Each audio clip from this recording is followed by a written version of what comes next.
I'm Vinnie Politan. The subject of my investigation is the abduction of Nancy Guthrie, a case that is now more than a month old and has everyone wondering, are we any closer to solving this mystery? Here's the story. At first, it looked like a missing persons case. Then detectives saw the evidence. 84-year-old Nancy Guthrie vanished from her Tucson area home overnight on February 1st.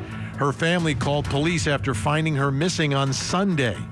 Evidence quickly shifted the case into criminal territory. Blood on the front steps, security systems disabled, and then surveillance footage. A masked individual on her porch in the middle of the night. Gloves, backpack, what appeared to be a firearm. Authorities say Nancy did not leave voluntarily. The FBI is now assisting local law enforcement. Ransom communications surfaced, but investigators have not verified their legitimacy. For Savannah Guthrie and her siblings, it is intensely personal. For the rest of America, it's an unfolding mystery, one that grows more unsettling with every passing day. Yeah, it's been more than a month. Here we are, still waiting and hoping and praying. But I think along with the family, there's a sense that something really bad has happened to Nancy, and this may be a recovery mission more so than bringing her home or paying ransom or whatever happened here. I want to bring in Court TV field reporter Cody Thomas. Cody, I know that the sheriff was speaking out today and really interested in what he had to say. Yeah, Vinny, well, he actually spoke to NBC's The Today Show, which we all know that's where Savannah Guthrie, the daughter of Nancy Guthrie, her famous daughter, that's where she works as an anchor, as a television personality. Now, one thing Sheriff Chris Nanos touched on was he said that he's designated a designated task force to his homicide unit to continue investigating this case, to continue working this case as they go into the next phase in their search for Nancy. Other things that he touched on, Vinny, were the amount of leads that they have, thousands of leads. He also addressed that car that we saw on a Ring camera from one of Nancy's neighbors about 2 miles away. Well, we saw multiple cars between midnight and 6 a.m. on that Ring video. And he also talked about where they stood on the backpack specifically that the suspect was wearing in that doorbell camera footage. Take a listen to a portion of his interview with the Today Show. I think the investigators are definitely closer. We got a lot of intel, a lot of leads, but now it's time to just go to work. Have you been able to identify the car that drove past at 2:36 a.m.? No. No. But you are looking to identify it? We're looking at that vehicle as well as hundreds of thousands of other vehicles that were out driving that time of day. That backpack, as new, is exclusive to Walmart. But who's to say I didn't buy it and put it on eBay? That's what we're looking at. We have information on this case that we think is going to hopefully lead us to solving this case. Another thing the sheriff touched on, Vinny, he touched on a lot of things in this interview, of course. He talked about how they have not identified any of the suspects' other clothing. You know, we heard a lot about Walmart and Walmart exclusives, but he said outside of the backpack, they haven't identified any branding on any of his other clothing. But he also said, this was a key, he said they're still very much so operating under the assumption that Nancy Guthrie is alive, which is important, especially for public interest and in the interest of the Guthrie family. Now, something else he mentioned, he said there was a lot of information that him and the FBI, a lot of information that they're not sharing because he feels as a law enforcement leader that it'd be irresponsible to do so. But he did talk about the challenges that they're having with DNA processing, DNA from inside Nancy Guthrie's house, because he says some of those DNA samples seem to be from more than 2 people, which makes it harder to extract a singular source of DNA to run for testing, but he believes they will get there. Now, something else important, Vinny, Michael Ruiz with Fox News Digital, he posted this photo to his X account this morning with this caption. He says, 2 things are going on at the same time here. This is in front of Nancy Guthrie's house. Multiple vehicles arrived at Nancy's driveway and people went into the home. Separately, these 2 people showed up with a metal detector and a garden spade and are looking at the easement in front of Nancy's house. So unclear as to what, these people were looking for, Vinny, who was in the driveway in the car, and those people there with the metal detectors were separate from those people. But clearly there's still some public interest in this story outside of what's going on in the rest of the world. Absolutely. It's interesting when the sheriff speaks and what he says, and we try to parse through each word of it, but he seems to demonstrate some level of optimism here. Cody Thomas, thanks so much. And that optimism brings us to the first question in our investigation tonight. Are they really getting closer to solving this? Is that a soundbite or is that reality here? Joining us, retired FBI agent Stuart Fillmore and retired police officer after 2 decades and an expert at analyzing crime scenes, Dr. Mike McCutcheon here as well. Great to see both of you. Let me start with that question. Do you believe, Stuart, that they are really getting closer to solving this? The side of me that's hopeful says yes, but the side of me that with experience in this stuff says that it's probably not. They're not getting close at all. I think at this point it's a cold case. And as you said earlier, Vinny, I think it's really just turned more into an effort for recovery to find Nancy. But I just don't think it's going to be good news. All right. Dr. Mike McCutcheon, same mindset? You see it differently? Do you think they really are closer? No, I don't. I agree with Stuart. I think the way they're going to get closer is one of 3 ways. A new technology that comes out, like in a cold case, where the technology can detect trace evidence that we're not able to see now. Every contact leaves a trace. We just may not be able to find it, or be able to separate that DNA. We're not able to do that at this point. So new technology. Number 2, either an accomplice, a scorned lover, or somebody that knows information, or one of the leads play out. Somebody gives information to move forward to solving the case. Or, like Stuart said, or the last possibility is if they do find her and she had been either died or killed, or however she has died, that is a new crime scene with new evidence that they can process. I think those are the 3 ways that we move this case forward. I think it does. Yes, they'll be looking down on those leads and hunting down those leads, rather. But I think those are the only 3 ways that we get this case solved. Stuart, what do you think and the sheriff mentioned this task force. Obviously, the amount of people working the case could not continue at the level that it was with both the FBI and with Pima County. It seems like he's got a very specific number of people working on this. I'm reading that there's an obvious reduction in the number of people that are working on this solely and like day in and day out. How does that impact this? Does that give them more focus, or is it just, okay, we have to reduce it, we'll call it a task force? Yeah. So he said something about that they had a lot of leads. He said a number, I think it was in the thousands, and I have no doubt about that.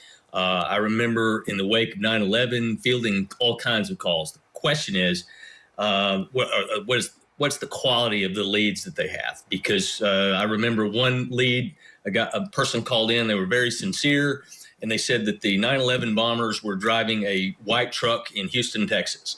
So yes, that's a lead, but it's not anything you're ever going to do anything with. And so there could be thousands of those type of calls that they're dealing with and having to sift through.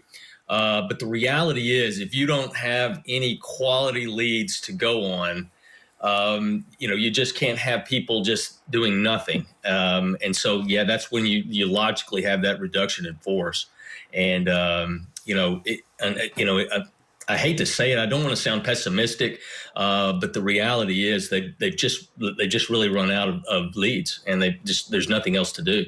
Right. Well, the 2 videos that come to mind to me, Dr. Mike McCutcheon, obviously the porch guy in the mask, right? And then the other one is the one that's come about 2.5 miles away, 2:36 in the morning, that vehicle that's driving past that the sheriff said they could not identify. But he also mentioned that there's hundreds of thousands of cars on the road at 2:36 in the morning in Tucson. That must be one-party town. Yeah, I mean, Tucson's huge. And to look at the area, though, I still think that the digital component here is going to play a role. There's so many Ring cameras, and in that area at that time, for somebody to not have seen a vehicle go by or that their camera had tracked a car at that particular time, I still think that there is some hope in there. It's to locate a vehicle or to identify a vehicle, because I mean, yes, there are a lot of people. It's a big city, but I mean, not in her particular area. But there has to be one camera that has caught a vehicle that's going by at that particular time in that area that is abnormal. I still believe that that'll be a lead that they find. All right, our guests are staying with us. When we come back, was Nancy Guthrie targeted? I'm a neighborhood watch lead, so we sent out an alert to all the neighbors in our neighborhood so we could be looking for her. Weeknights on Court TV. I'm Vinnie Politan. Welcome to Closing Arguments. We have a big hour ahead here. Your deplorable actions are unforgivable. The community still doesn't know how this Boston police officer died. He can't prove one element of his case. It was a dramatic day, a dramatic moment inside the courtroom. What's happening here? It's unreal. Let me show you exactly what happened. Closing Arguments with Vinnie Politan. Weeknights at 8, 7 Central. Only on Court TV. Here now in the Catalina foothills area of Tucson, Arizona, the home you're looking at now belongs to missing 84-year-old Nancy Guthrie. And the question is, how dark would it have been the night that Nancy Guthrie was taken? What would it have looked like out here in this remote neighborhood that has no streetlights that could be seen driving up to the house? What would it have looked like that night? That's Cody Thomas out in Nancy Guthrie's neighborhood. And that neighborhood is a big part of this story because it's very unique. You know, you drive around to a lot of cities and towns around the country, and it's very predictable what you're going to see, you know, whether it's a subdivision or a development or, you know, a city where there's lots of lights and people. It's much different in her neighborhood. It's not rural per se. There are homes there, but it's so dark and the homes are separated, and it's just not a traditional neighborhood in what you'd expect. And people move there for a reason, because it's so peaceful, so beautiful, so quiet, except for the coyotes once in a while, right? I want you to take a look at this. We have some video. This is Alina Smith, co-founder of Crime Scene Collective, taking a ride through the neighborhood as well. And as you take a drive through the neighborhood, you can see what you don't see. Right there, but I still don't even see any activity. Hi, everybody. I'm here, just in case this video goes somewhere, but I doubt it will. Look how beautiful this is. The video doesn't even do it justice. Oh my God. So in 800 feet, I mean, maybe I put in the wrong address, but look at that. I mean, it just looks like it's like a small hill, but it's literally straight up. Like, we wouldn't be able to walk this without like pushing each other up. Like, listen to the truck. I can't even see over it. Look, what is it? Oh my God. So in 200 feet, I turn. What do we see? Nothing. Am I in the right spot? Because it says I'm there in 2 minutes.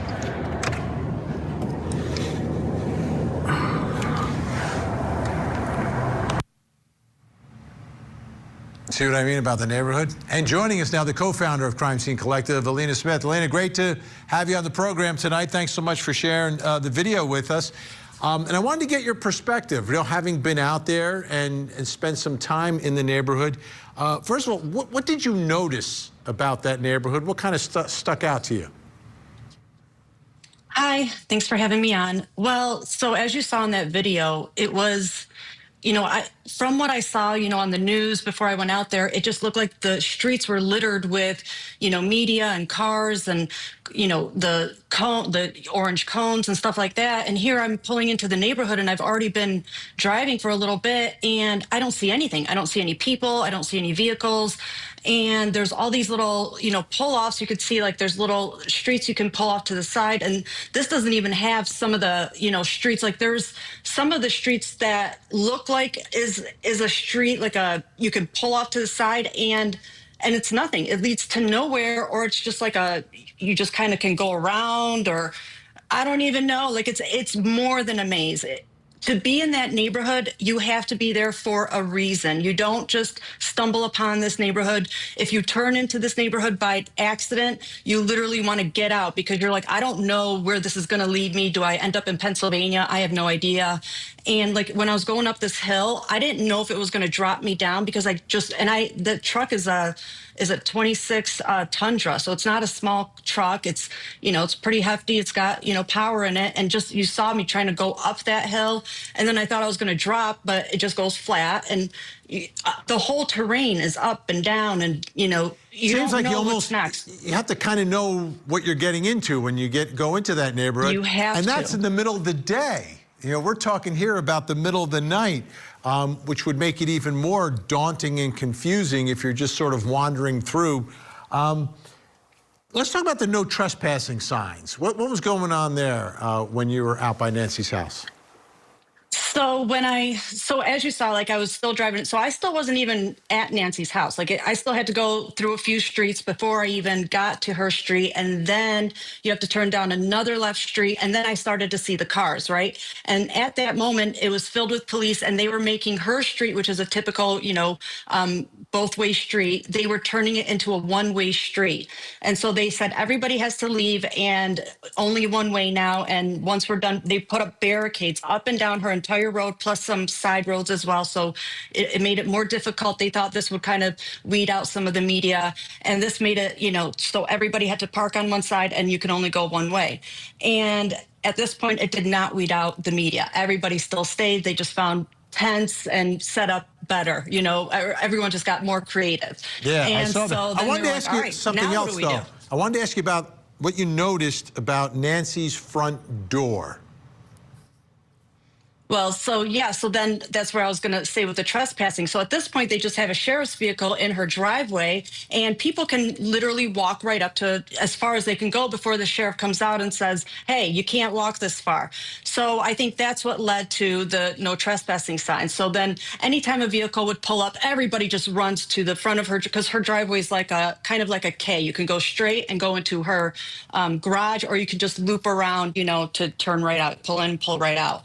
And so anytime a car pulled up, everybody just ran right to her driveway and was taking pictures, trying to get video. Hey, who are you? What are you doing here?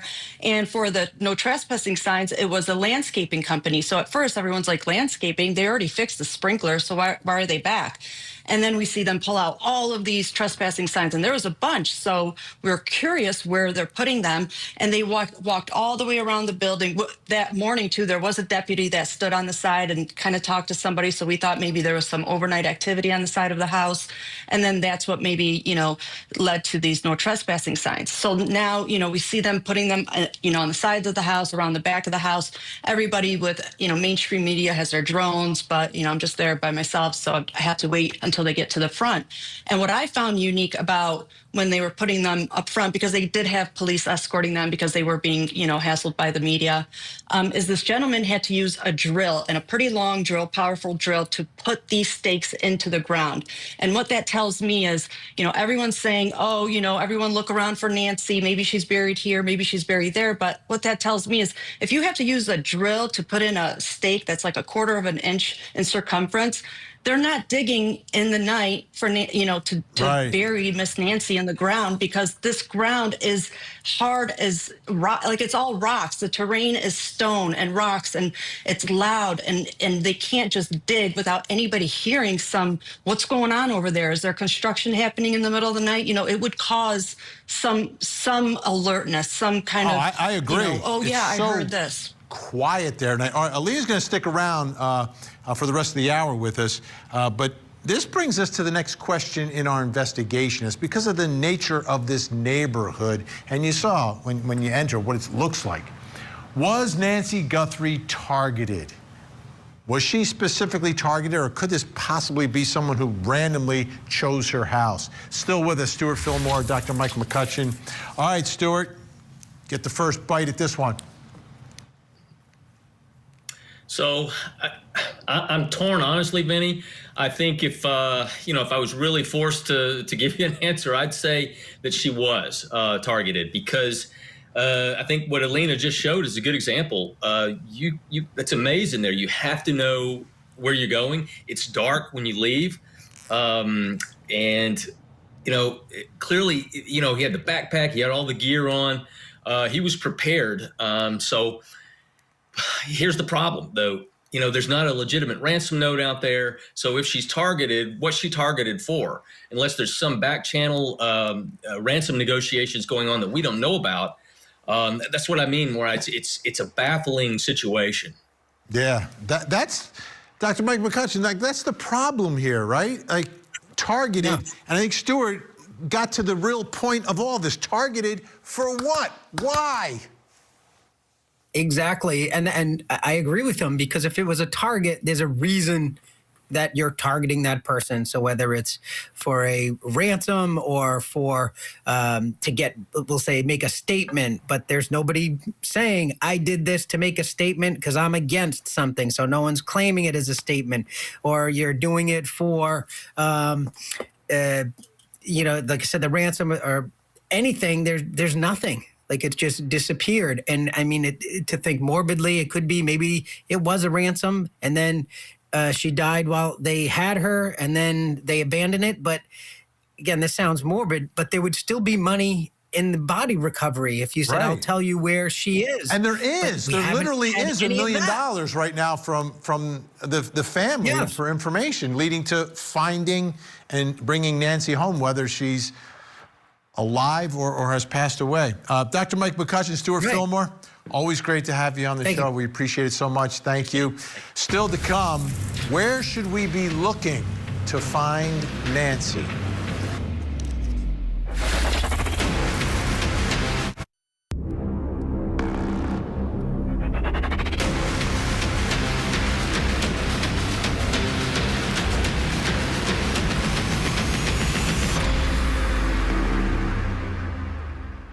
I'm Vinnie Politan, and we continue our investigation of the abduction of Nancy Guthrie.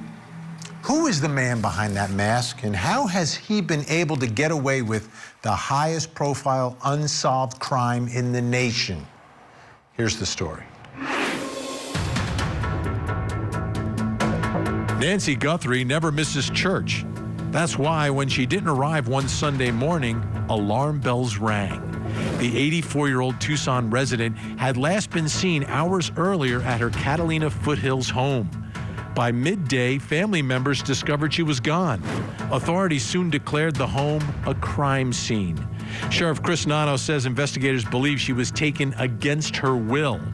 Blood confirmed to be Nancy's was found at the property. Surveillance later revealed a masked person outside overnight. Then came the chilling development. Ransom letters referencing personal details surfaced publicly. Then the FBI joined the search. But despite the attention and the national spotlight tied to her famous daughter, there is still no confirmed proof of life. And now, as the investigation begins to scale back, many wonder if Nancy will ever be found. So there's a couple aspects to all of this, right? You want to find the man behind the mask, but you're really searching for someone who's missing. But we think we know who took Nancy, but we just don't have his identity. So you've got to search. And what are we looking for? We're looking for a body. We're looking for a person. We're looking for the person behind the mask. I want you to take a listen to this. This is Josh Gill from the United Cajun Navy. These are folks who show up or go to places where families are desperate to find someone who is missing, and they showed up in Tucson. Take a look.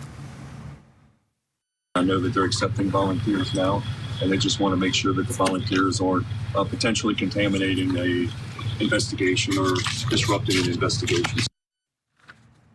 I want to bring back in the co-founder of Crime Scene Collective, Alina Smith, who spoke with Josh Gill from the United Cajun Navy. What can you tell us about what they're doing out there, and are they searching, and are they working with law enforcement?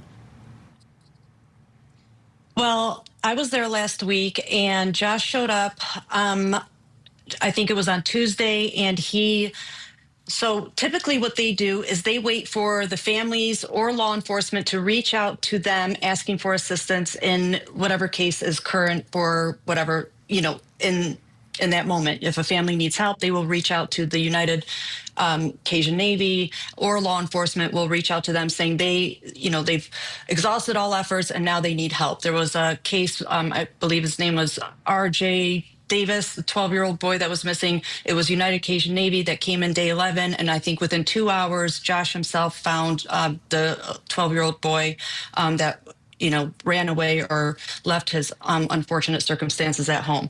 But it was law enforcement that reached out and asked for help. So at this point, they knew nobody reached out to United Cajun Navy. Josh flew out himself, and he walked up to the driveway and got the attention of the sheriff and said, "Hi, I've been trying to reach out to the law enforcement, to the sheriff's department, to Pima County, everybody. And I know that you guys are extremely busy, but we want to offer our assistance to help find Miss Nancy." And the sheriff deputy came out of the vehicle and said, "We are referring all anybody that is trying to reach us or assist," and they gave him like an HR number, and he said, "Thank you very much," and that was that. And then Josh and I, walked away and just talked privately. And then I spoke to Josh the following day, and he said he did make contact with the sheriff, and they did have a meeting, but he wanted to keep those details private.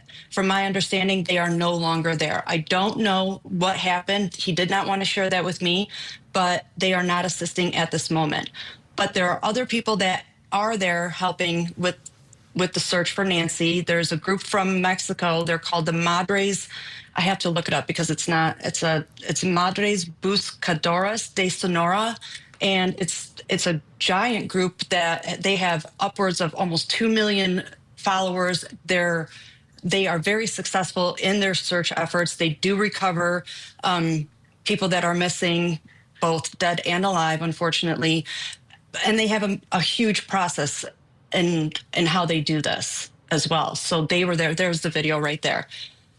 So these two women, they're both missing. One is missing her son for, I think, 4 years, and the other lady is missing her brother for 7 years. Everybody that is a part of this organization has somebody that is very dear to them and is missing, and it's a group of all these mothers, and they just go out and they do these searches, and they're funded by donations, primarily in Mexico. So what they do is they use this long, it's a metal, like a prong stick, but it's metal. And the first thing they do is they kind of look for, they know the ground that they're looking for, and they poke around. The first thing they do, see how she's doing it, is they put it in 1 foot into the ground. And they know what they're feeling with, because I spoke to them. I had a translator there that worked with me every day, and we worked together. They had reporters following them around, and I got every detail on what they do. So first it's 1 foot, and they know what they're feeling in their arms. They've been doing this for years. In their elbows, they described it. And if they feel what they're looking for, then the next step is 3 feet, and they go 3 feet deep, and they kind of turn this thing, and they do 3 feet deep. And then when they feel what they're looking for, they pull it out. And the other woman, not the one that's pushing this prong in, the other woman comes over, because she's got the nose for it, and she smells the end of it. Oh, wow. And when she smells whatever smell she's looking for, and she knows what the smell is, it's obviously going to be decay and, all of those smells that go with decomposition. Yeah. And then she smells the end of it, and then they'll say, "Oh, okay." And they start speaking in Spanish, and they say, "Yes, this is positive or negative." And if it's positive, because I was there when they thought they smelled something. And then the next step is they have this cup, and then they dig that same ground, and they take this, it's like a little sifting thing, and then they take that dirt and they kind of sift it. Wow. And, they're obviously looking for something. It's amazing. And they come all the way from Mexico. Yeah. All right, Alina, Yes. stand by. Brings us to the next question in our investigation. It's about the search. Where should we be looking to find Nancy? Joining us, true crime podcaster from Hidden Killers with Tony Bruschi. Tony Bruschi's with us, and private investigator, host of the Delphi Dirt podcast, Erica Morse. Make sure you check that out. All right, Tony, what do you think? Where should we be looking to find Nancy at this point?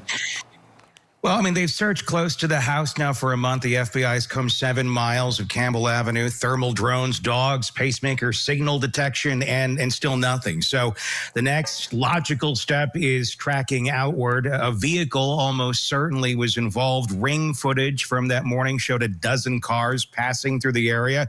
In theory, you identify the vehicle, then connect the dots, track it through traffic cameras, security footage, see how far it went out, whether it stopped anywhere. That stop could be everything, but here's the problem. We don't even have a vehicle yet, and without it, we're just guessing at geography. You're trying to connect dots from thousands of cameras to a vehicle that looks like thousands of others, and you don't even know which one you're looking for. That's where this investigation, unfortunately, seems to be stuck right now, at least from our perspective outwardly. It's not just about where to search, it's what we don't have, the basic information right now needed to know where to start. Until there's a vehicle ID, a witness, forensic evidence that points in some direction, we're kind of nowhere. Wow. You know, a lot of people are saying this is reminding them of Delphi, Erica, unfortunately, and we know how long it took there for things to develop, right? So where do you think, where should we be looking to find Nancy? Well, first of all, yes, I understand they say they've searched a 7-mile radius, but I want to make sure they've searched every inch of that 7-mile radius. You know, there's 100 to 250 mines and bunkers in that area. Have they cleared every single one of those? Have they cleared every well? Have they, you know, only 2% of households in that area have basements. So I want to make sure that they've looked in every single fallout shelter.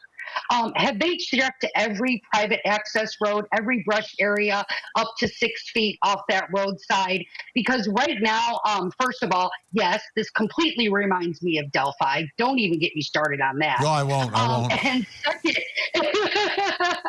And second, I don't like the fact that people like United Cajun Navy, who has over 20 years of experience recovering people, both missing and alive, are being told to stay out of this investigation.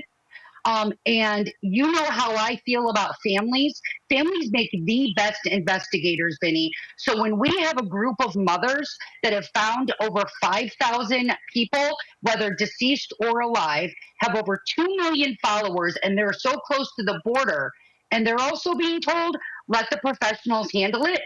Well, I'm getting to the point where the professionals are offering help and being turned away, and the ones that call themselves professionals just because they're sworn peace officers, need to be questioned a little bit further. I'm not buying this story anymore. All right, we've got a lot more to get to. Coming up next, what would have happened if no one covered this story? All I've seen was just reporters and the sheriff's cars out here, and I just thought it was really important to bring some flowers out here for the family, and they can see the support that the city is with them. This is the story of the Richins. Eric, a father of 3, met an untimely end, and Corey, his widow, wrote a children's book on grief. She's also charged now with his murder. He was faced with betrayal and terror. I know her innocence. Is their story a tragic romance? Or a twisted tale of grief? The truth will come out. The Grief Author Murder Trial. Live coverage weekday mornings, 8, 7 Central on Court TV.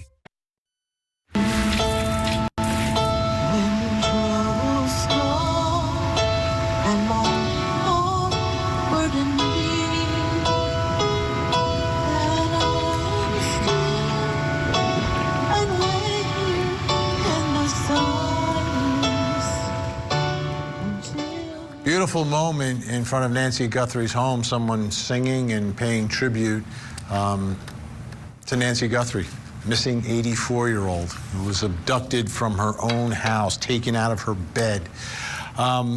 That's one of the scenes. There's a lot of things happening in front of the house, but there are also neighbors, and some of the neighbors not too happy with people showing up in their neighborhood. I want you to take a listen to this recording made by Alina Smith. Take a listen. What are you doing?